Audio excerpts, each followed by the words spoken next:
And welcome to News Channel 8. I'm Junior Garcia, and here are some of the stories we have for you tonight. Police released the name of the St. Thomas man who was shot to death last week.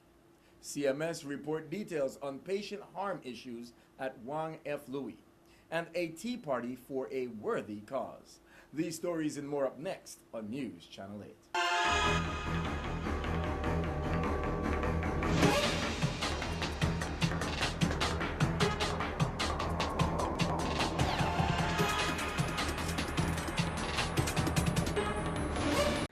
News Channel 8 is brought to you by Omega XL.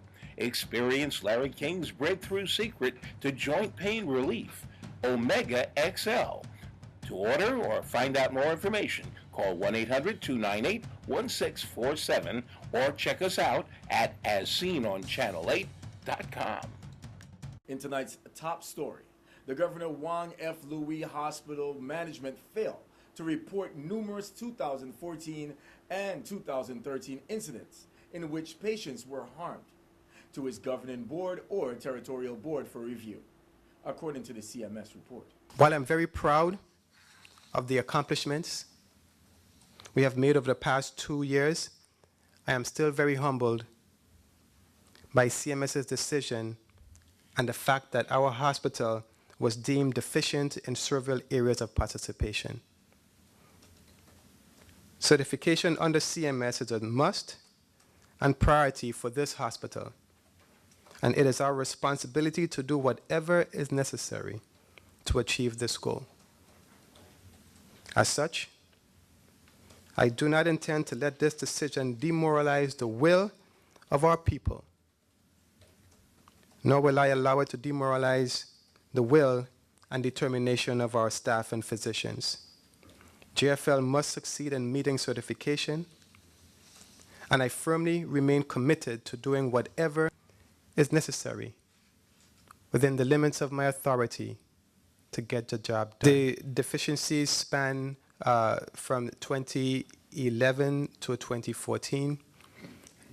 The survey that was conducted was a full hospital-wide survey, and the findings that we were told was to be reflected in the report was supposed to be what was found on site during the survey. CMS has informed us that the report will be available the 24th or the 25th of September. In order to be accredited, you have to be certified by CMS. An accreditation agency has what is called deemed status with CMS, meaning that CMS is deeming that their findings are consistent with and support the conditions of participation in the Medicare, Medicaid program. So in order to be accredited, you would first have to be CMS certified. The hospital will not shut down. The hospital will not close. We will continue operations as is because we have a mandate to provide care for all, regardless of ability to pay.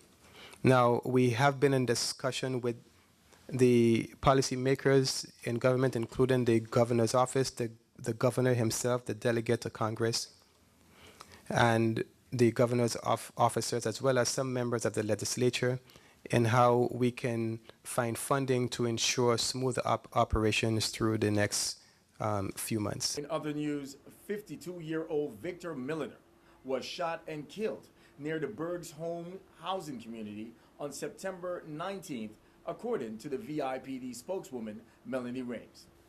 Police were called to the area when citizens reported a man down in the roadway.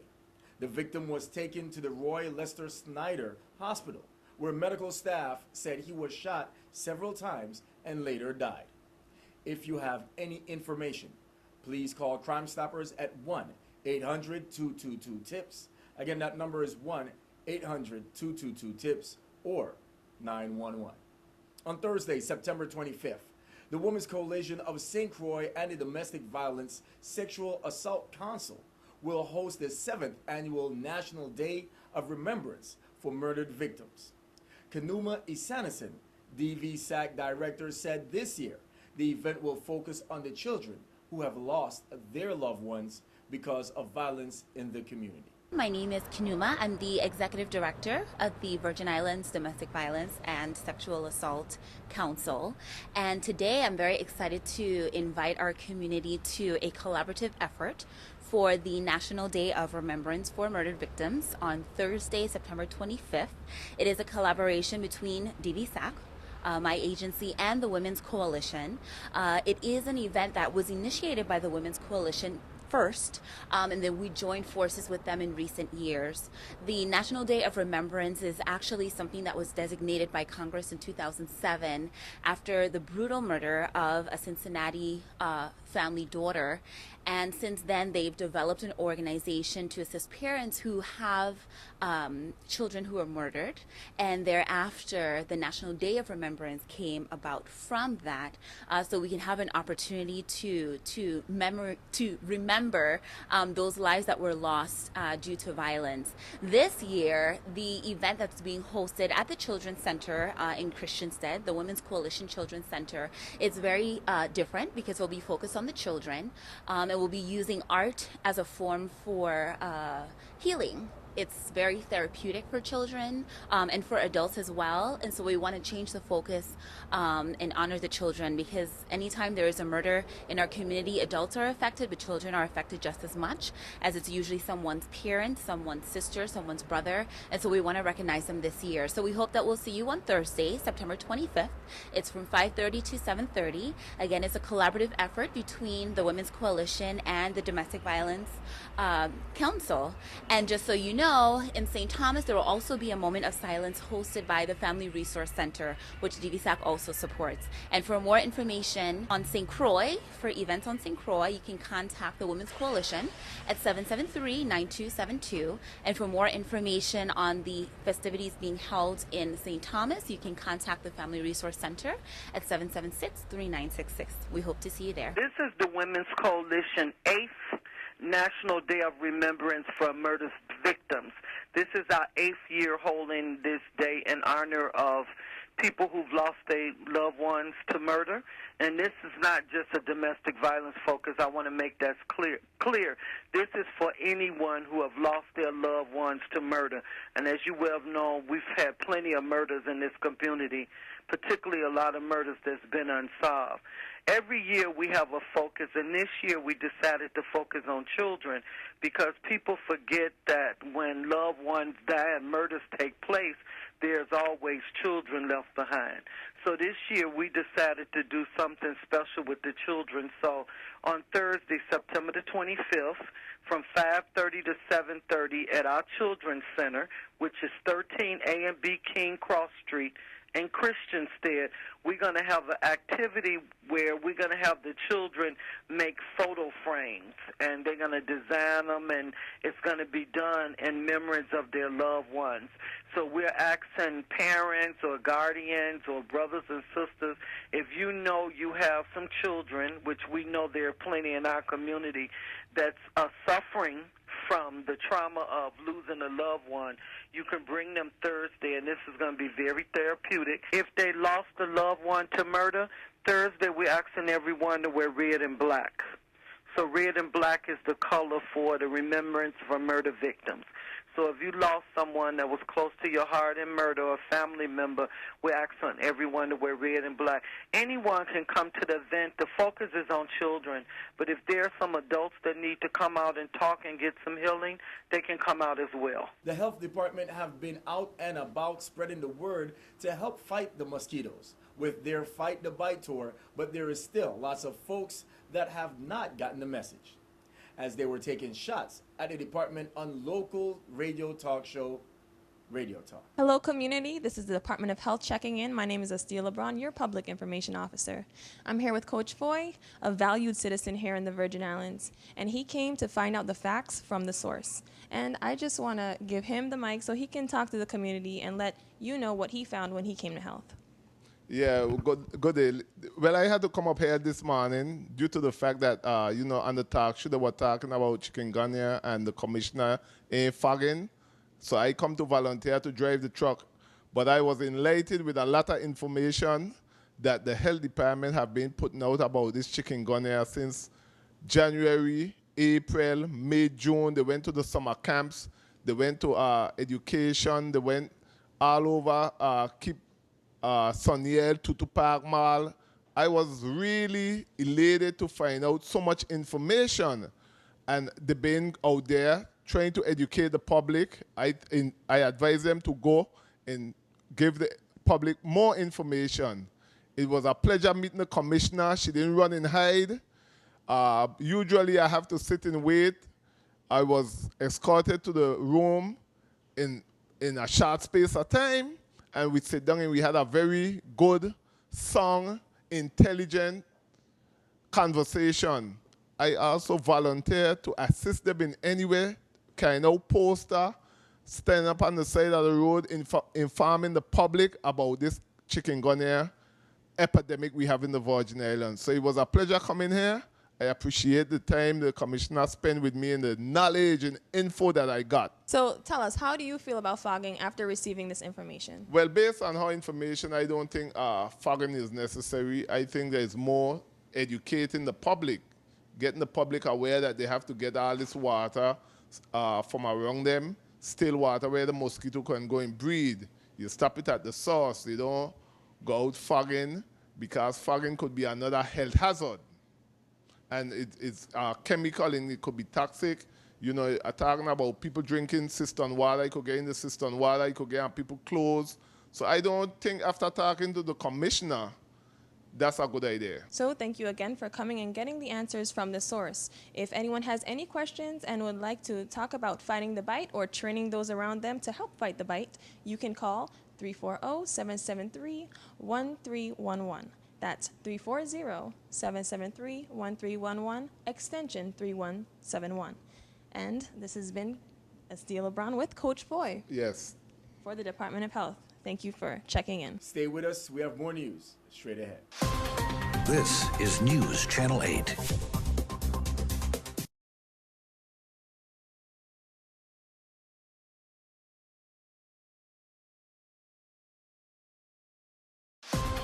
This is News Channel 8. Welcome back to News Channel 8. This past weekend, the Health and Cancer Society held a fundraiser tea party. Let's take a look. We welcome you to our first annual tea party, and it's sponsored by the Palms, Rustico, American Cancer Society, and of course, Zuma. On October 17th, we're planning an event that we like the whole of the Virgin Islands to wear pink. St. Croix gone pink. Pink, everybody. No matter where you're working, we'd like you to wear pink on that day, October 17th. Also on the 17th, we're having a Zumba at Canigata Ballpark. November 8th, we're planning a pink ball. We're inviting everyone to start saving, putting away some funds, and be ready for November 8th. The ball will be here at the Palm. We'll be honoring Luce Webster is one of our honorees. She's sitting right over here in the corner. Luce, please stand. And our other honoree is Lynette Malcarter. She isn't here. She's away on her birthday. She's having a cruise or whatever, having a good time on her birthday. Again, the activities are held to help uninsured women without insurance to get mammogram. Last year, we did 100 women got free mammograms. This year, we're trying to pass the 100. So with the funds that we made here, with these activities, is what helping these women to get the mammogram. And many of these women that went and get a mammogram done found out that there was an early stage of cancer. So we thank our Governor Juan Louis staff, Tanya and Millie, for really working with us and those patients. Because Tanya and Millie was there to help support these patients, and we really thank them from the bottom of our heart. Make you fall in love with me. If ever I believe my work is done, then I'll start back at one. Yeah, yeah. So incredible, the work themselves out, and all emotional once you know. Brings us back to the good days. Recently, Superintendent of Schools Gary Malloy talked to parents about a new initiative the department is doing called Parent University. What we're doing this evening, as a part of the district, we are bringing Parent University to you. What we're trying to do is to do it in a little different manner, do a little mini review of what the department has to offer and what Parent University is all about, and the culminating activity will be that we'll be able to get everybody situated with the parent portal. In order to try to move our children or to have them achieve 1 year's growth in 1 year, there's certain things that we do. So there's certain standards that are set up that we're trying to meet, and then the curriculum is what actually drives the instruction in terms of what happens on a daily basis within the classroom. And then ultimately we get the end result where our teachers give assessments. You get the results of our progress reports and report cards, and to track progress. And so what we're trying to do is to make sure that our parents are a major part of the entire process, and you understand as much about the Department of Education and what we're trying to do as much as possible. Within the St. Croix district, our theme or our goal that we have been working on is creating schools in St. Croix that provide for a world-class education. And under that, there was a 7-point plan that we followed to help make that happen. And to do that, one thing starts with data. We make sure that we're having real-time data, so our principals, our administrators have what we call a data dashboard that they can look at.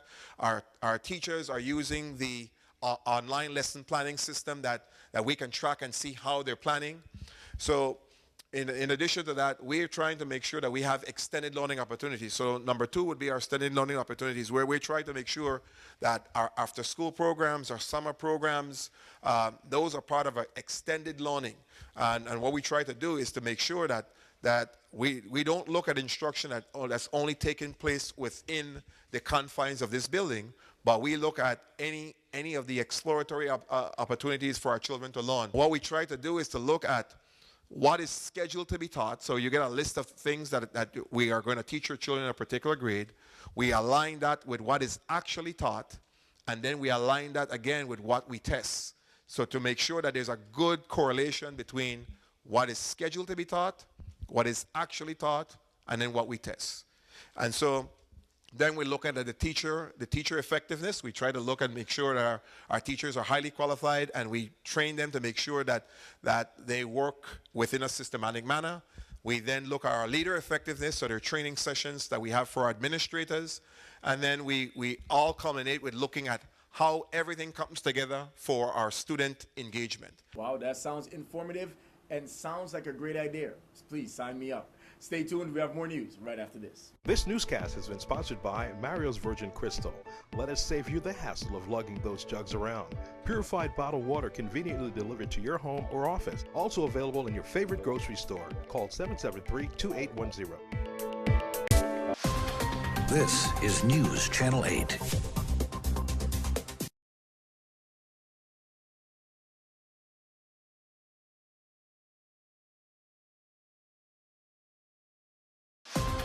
This is News Channel 8. And finally tonight, we take you to the campaign kickoff for Senate candidate Arthur Joseph. I must state that I believe that working together starts from a foundation of planning.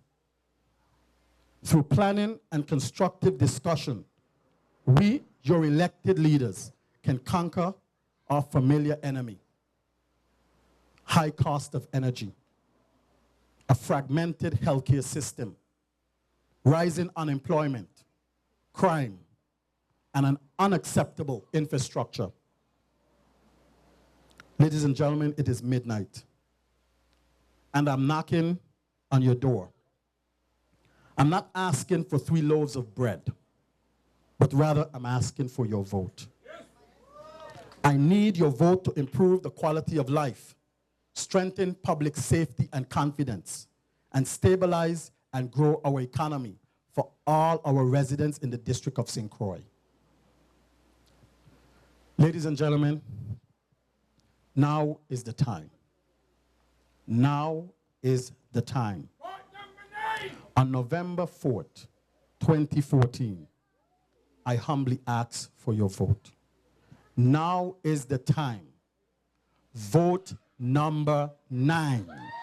Arthur A. Joseph for the Senate. Thank you. God bless you. God bless the Virgin Islands of the United States. Thank you, thank you, thank you. Wow, if that doesn't fire you up, nothing will. Stay with us. We have your weather coming up next. Your weather coming up next.